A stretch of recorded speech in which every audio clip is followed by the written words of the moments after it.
Bruno Guimarães has completed his medical. His Arsenal contract has reportedly been signed. The announcement is expected shortly. But forget the transfer announcement for a moment, because Arsenal have just created a much more interesting question. Where does Declan Rice play now? Arsenal already have Martin Zubimendi. They already have Rice. Now Arteta is adding Bruno Guimarães. 3 elite midfielders.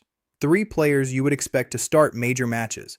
But there are only 3 midfield positions. And Martin Odegaard has not disappeared. So has Arsenal solved a midfield problem or accidentally created a new one?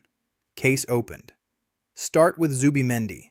His role is probably the easiest to understand. He gives Arsenal structure at the base of midfield. Positioning, circulation, control. Then there is Bruno. Bruno can play deep, but restricting him to a conventional number 6 would waste part of what Arsenal are buying. He can receive under pressure, turn away from opponents, progress possession, and play with the aggression Arteta wants when Arsenal lose the ball.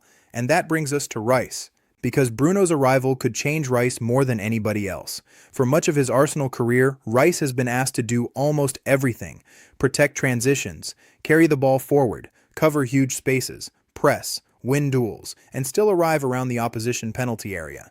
Bruno could remove some of that burden. Imagine Zubimendi controlling behind the ball, Bruno helping Arsenal play through pressure, and Rice being given greater freedom to attack space. Suddenly, Rice doesn't have to be Arsenal's insurance policy and attacking weapon in the same phase. But there is a problem. Where does Odegaard fit? If Zubimendi starts as the 6 and Bruno and Rice occupy the 2 positions ahead of him, Arsenal's captain is outside the midfield. If Odegaard starts, Arteta has to choose between Rice, Bruno, and Zubimendi. And if Rice is pushed too far forward simply to accommodate everybody, Arsenal risk taking one of Europe's outstanding all-action midfielders and forcing him into a role that doesn't maximize him. That is the real case. This isn't about asking whether Bruno is good enough. He clearly gives Arsenal another outstanding midfield option.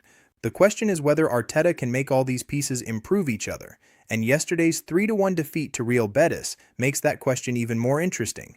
Arsenal were missing Rice, Saka, Eze, and others, and defensive mistakes destroyed them in the first half.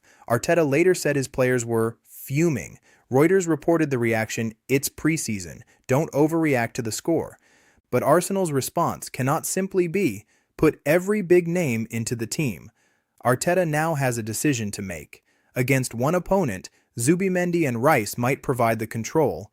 Against another, Bruno's press resistance might be essential. Against a low block, Odegaard's creativity may become non-negotiable. Maybe that is the answer. Perhaps Arsenal aren't buying one perfect midfield. They're building several. And here is my verdict. Bruno does not replace Declan Rice. He should release him.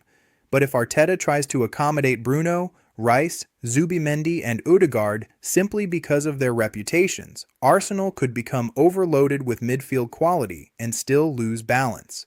The signing is nearly done. Now the difficult part begins. Arteta has to decide who Arsenal's midfield actually belongs to. Case closed.